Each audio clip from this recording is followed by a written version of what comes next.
నన్ను ప్రేమించి నువ్వు కూడా కష్టజాతకుడు అయ్యావు. నిండు మనసుతో ప్రేమించి నీకు నేనిచ్చిందేమిటి? ఆ శాంతిని, ఆ వేదనని తప్ప. రంగా, ప్రేమ శాపమైనప్పుడు, బ్రతుకు భారమైనప్పుడు, నా వల్ల నీకు విషాదం తప్పనిసరైనప్పుడు నేను బ్రతకడం అనవసరం. రంగా, నేను చావడమే మంచిదనిపిస్తోంది. లక్ష్మి, ఈ నేల మీద నువ్వున్నావని, ఈ గాలినే నువ్వు పీలుస్తున్నావని, నాకు దూరంగానే నన్ను జీవిస్తున్నావన్న ఆలోచనే నన్ను ఇంతకాలం బ్రతికించి ఉంచుతోంది. లక్ష్మి, అలాంటిది నువ్వు లేకపోతే నేను ప్రాణాలతో ఎలా ఉండగలను? నిజం, పచ్చి నిజం. రేపో మాపో నేను కట్టుకుని కాపురం చేయాలనుకున్న ఆ పిల్ల ఆ రంగడి కొంపకు పరిగెత్తింది. నాతో రండి, మీ కళ్ళారా మీరే చూసి న్యాయం చెప్పండి.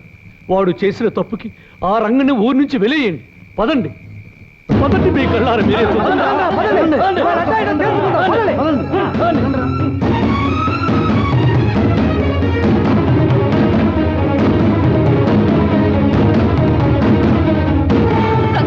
లక్ష్మి, బలవంతరావు జనాల్ని వెంట పెట్టుకుని మిమ్మల్ని అల్లరి పెట్టడానికి వస్తున్నాడు.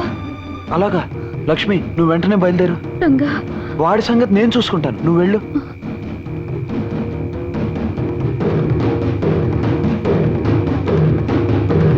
రే రంగా, లక్ష్మి, రండి బయటికి. ఏమిటి ఇలా వచ్చావు? నువ్వు ఇక్కడున్నావేమిటి? లక్ష్మి ఎక్కడ? ఎక్కడా అని ఇక్కడికి వచ్చి అడుగుతావేంటి?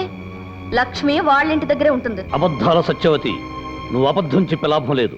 నాకు తెలుసు, లక్ష్మి రంగడి కోసం ఇక్కడ పరిగెత్తుకొచ్చింది. బలవంతరావు, నీవి తప్పుడు బుద్ధులు కనుక ప్రతి వాళ్ళ గురించి తప్పుగానే ఆలోచిస్తావు.